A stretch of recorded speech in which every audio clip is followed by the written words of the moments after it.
కృషి పట్టుదల ఉంటే ఏదైనా సాధ్యమే అని నిరూపించాడు. భద్రాద్రి కొత్తగూడెం జిల్లా దుమ్ముగూడెం మండలం మహదేవపురం గ్రామం నిరుపేద ఆదివాసీ గిరిజన కుటుంబానికి చెందిన సొంతి ఆంజనేయులు ఇటీవల విడుదలైన డిఎస్సి తుది ఫలితాలలో open category school grade teacher విభాగంలో జిల్లా స్థాయిలో 2వ ర్యాంకు సాధించి యువతకు విద్యార్థులకు ఆదివాసీ సమాజానికి ఆ యువకుడు ఆదర్శంగా నిలిచాడు. ఇంటర్ వరకు చదివి దూర విద్య ద్వారా డిగ్రీ పూర్తి చేశాడు. ఈ క్రమంలో తల్లిదండ్రుల ప్రోత్సాహంతో ఆవనిగడ్డ డిఎస్సి కోచింగ్ తీసుకుని అక్కడే ఉండి ఉపాధ్యాయ కొలువు సాధించడమే లక్ష్యంగా కష్టపడి చదివాడు. 2024లో తెలంగాణ రాష్ట్ర ప్రభుత్వం ప్రకటించిన నోటిఫికేషన్కి దరఖాస్తులు చేసుకున్న ఆ యువకుడు గత నెలలో డిఎస్సి పరీక్షలు రాశాడు. ఆ తుది ఫలితాలను సోమవారం తెలంగాణ రాష్ట్ర ప్రభుత్వం విడుదల చేయగా సొంతి ఆంజనేయులు 100 మార్కులకు గాను 76 మార్కులు సాధించి 2వ ర్యాంకు సాధించాడు. ఆంజనేయులు డిఎస్సిలో 2 ర్యాంకు సాధించడంతో ఆయన కుటుంబంలో ఆనందం వెల్లివిరిసింది. పలువురు ప్రముఖులు బంధుమిత్రులు ఆయనకు అభినందనలు తెలియజేశారు. తెలంగాణ రాష్ట్ర ప్రభుత్వం నిన్న ప్రకటించిన డిఎస్సి ఫలితాలలో దుమ్ముగూడెం మండలానికి చెందిన ఆదివాసీ బిడ్డ సోంది ఆంజనేయులు జిల్లా స్థాయిలో 2వ ర్యాంక్ సాధించాడు.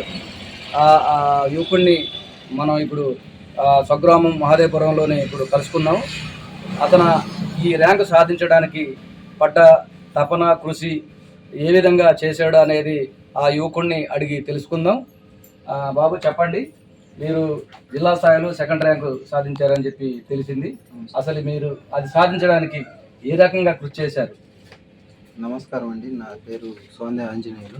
మాది మహాదేవపురం, దుమ్ముగూడెం మండలం, భద్రాద్రి కొత్తగూడెం జిల్లా. నేను చిన్నప్పటి నుంచి కూడా ఆశ్రమ స్కూల్స్లోనే చదువుకున్నానండి. నేను ఫస్ట్ 7th వరకు మా మహాదేవపురంలోనే ఎంపీయూపీఎస్ స్కూల్ అని ఇక్కడ ఉంది, ఇక్కడే వెళ్ళి చదువుకున్నాను. తర్వాత 8th to 10th వరకు ఆర్లగూడెం ఏహెచ్ఎస్ ఆశ్రమ స్కూల్లో చదువుకున్నానండి, హాస్టల్లో ఉండి. 10thలో కూడా మంచి మార్క్స్ వచ్చాయి, 9.3. తర్వాత ఇంటర్మీడియట్ ఫ్రీ సీట్ వచ్చిందండి విజయవాడ చైతన్య కాలేజీలో, అక్కడ వెళ్ళాను. అక్కడ 940 వచ్చినాయి ఇంటర్లో. తర్వాత టీటీసీలో ఆ ర్యాంకును బట్టి మంచి సీట్ వచ్చింది Bhadrachalam agency college. Free seat ద్వారాగానే వెళ్ళానండి.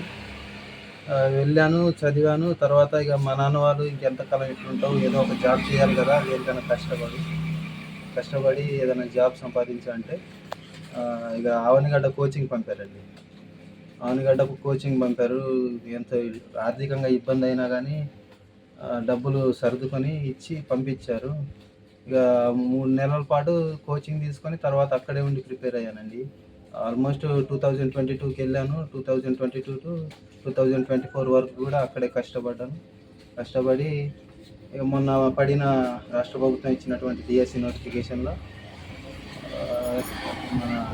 నిన్ననే ప్రకటించిన ఫలితాల్లో 2nd ర్యాంక్ వచ్చిందండి. భద్రాద్రి కొత్తగూడెం ఎస్జిటి విభాగంలో 2nd ర్యాంక్ వచ్చింది. సోమవారం తెలంగాణ రాష్ట్ర ప్రభుత్వం విడుదల చేసిన డిఎస్సి ఫలితాలలో మన దుమ్ముగూడెం మండలం చెందిన ఆదివాసీ బిడ్డ సోంది ఆంజనేయులు 2nd ర్యాంక్ సాధించాడు. ఇప్పుడు వారి తల్లిదండ్రులు మన దగ్గరనే ఉన్నారు.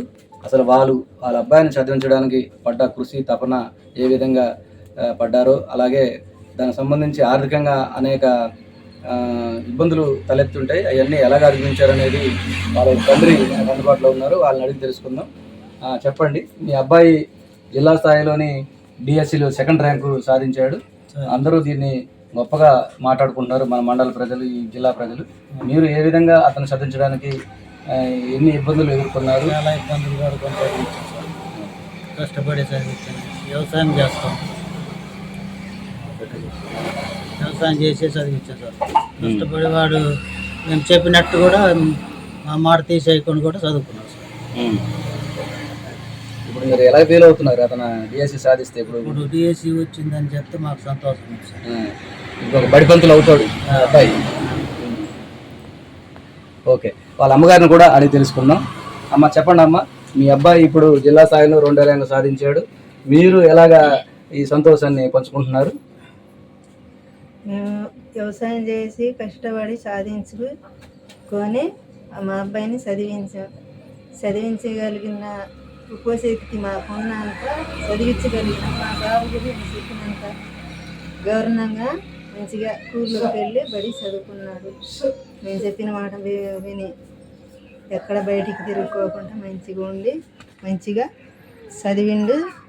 ఈ జాబ్ సాధించినందుకు మాకు చాలా సంతోషం ఉన్నది, చాలా గౌరవం ఉన్నది, చాలా అభినందనలతోటి మా బాబును మేము చూడగలిగాము.